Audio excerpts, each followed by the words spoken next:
కార్తీక పురాణం 2వ అధ్యాయము. సోమవార వ్రత మహత్యము. వశిష్ఠ మహర్షి జనక మహారాజుకు కార్తీక పురాణాన్ని వివరిస్తూ కార్తీక సోమవార మహిమను వివరించాడు. కార్తీక మాసంలో సోమవార వ్రతం చేయడం వలన శివ సాయుధ్యమును పొందుతారు.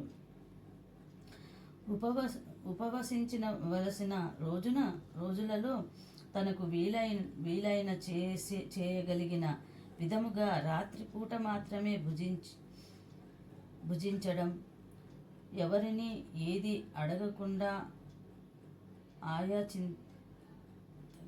ఆయాచింతగా లభించిన దానిని మాత్రమే తినడం, దాన ధర్మాలు చేయడం అనే పనులను చేయాలి.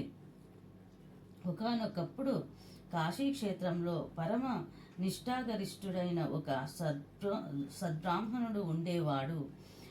అతనికి అత్యంత సౌందర్యవంతురాలైన దుర్గుణాలను నిలయమైన కులాచారములందు భక్తి లేని స్త్రీకి ఉండవలసిన సిగ్గు ఎగ్గు ఏ మాత్రము లేని నిష్ఠుర అనే పేరు గల కుమార్తె ఉండేది.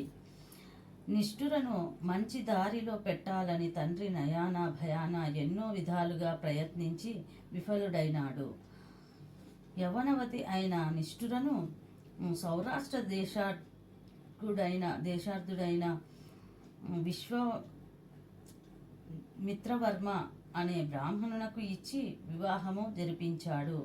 మిత్రవర్మ భార్య సౌందర్యానికి దానుడై మురిసిపోతూ ఆమె ఎంత నిర్లక్ష్యంగా చూసినప్పటికీ ఎంతో ప్రేమానురాగాలతో చూసుకుంటూ ఉండేవాడు. నిష్ఠుర భర్తకు చెప్పకుండా స్వేచ్ఛగా తిరుగుతుండేది. పరపురుషులతో సాంగత్యం పెట్టుకొని మితిమీరి ప్రవర్తించేది. అత్తమామలను కోడలు ప్రవర్తనకు భరించలేక కుమారుని భార్యపై గల వ్యామోహాన్ని ఆపలేక పోవడంతో వాళ్ళే ఇల్లు వదిలిపెట్టి వెళ్ళిపోయారు. పెద్దవాళ్ళ అడ్డు కూడా లేకపోవడంతో నిష్ఠుర ఆగడాలకు అడ్డు అదుపు లేదు, రెండూ లేకుండా పోయాయి. ఎప్పుడైనా ఒకసారి భర్త తనను మందలించిన నిష్ఠుర సహించేది కాదు. తనకు అడ్డుగా ఉన్న భర్తను తొలగించుకోవాలని నిశ్చయించుకున్న నిష్ఠుర ఒకనాటి అర్ధరాత్రి సమయాన ఒక బండరాతితో భర్త తలను పగులగొట్టి చంపి శవాన్ని ఊరి బయట నూతిలో పడేసింది. విపరీతమైన స్వేచ్ఛ లభించిన నిష్ఠురకు విటులతో సాంగత్యాన్ని పెంచుకుంటూ పోతోంది. రెచ్చిపోయి విచ్చలవిడిగా ప్రవర్తించిన నిష్ఠురకి కాలక్రమాన జవసత్యాలు తగ్గిపోయాయి. వార్ధక్యం ముంచుకొచ్చింది. మీదకి నిష్ఠురను చూసి అందరూ చీదరించుకునే వాళ్ళే తప్ప ఆదరించే వారే కరువైపోయారు. అన్నం నీరు కూడా లేకుండా పోయాయి. చివరికి దిక్కుమాలిన చావు చచ్చింది. ఆమెను తీసుకుపోవడానికి యమభటులు వచ్చారు. యమభటులు ఆమెను యమలోకానికి తీసుకువెళ్ళి ఆమె చేసిన పాపకర్మలను తగిన విధముగా మిక్కిలి కఠిన శిక్షలను విధించారు. వాటిని అన్నింటినీ అనుభవించిన నిష్ఠుర శిక్షలు పూర్తి అయిన తరువాత కుక్కగా భూలోకంలో అనేక సార్లు పుట్టింది.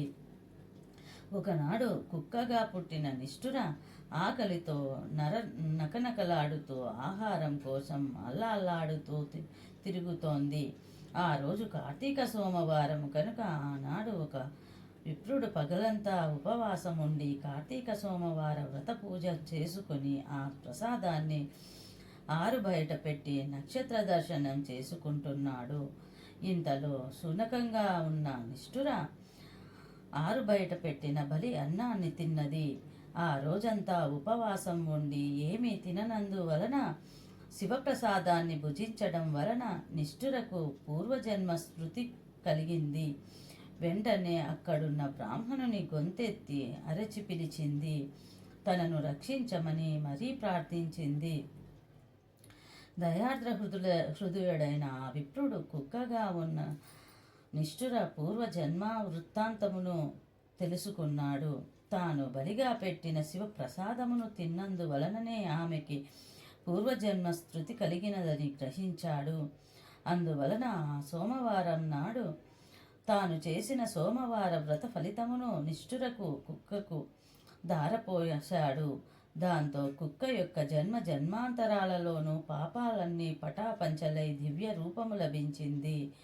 శివానుగ్రహము కలిగిన కైలాసం నుండి పుష్పక విమానం వచ్చింది. నిష్ఠురను దానిలో ఎక్కించుకొని శివుని సమీపానికి తీసుకుని వెళ్ళింది. అవశ్యము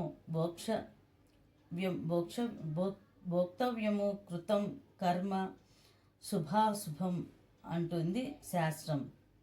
మనం చేసిన మంచి చెడు పనులు ఫలితములను ఆయా మంచి చెడుల రూపంలో తప్పక అనుభవించి తీరవలసిందే. సోమవార వ్రత సమాప్తం. దోష పరిహారం కైలాస ప్రాప్తి ప్రదాయకం. 2వ రోజు పారాయణం సమాప్తం. సర్వే జనా సుఖినో భవంతు.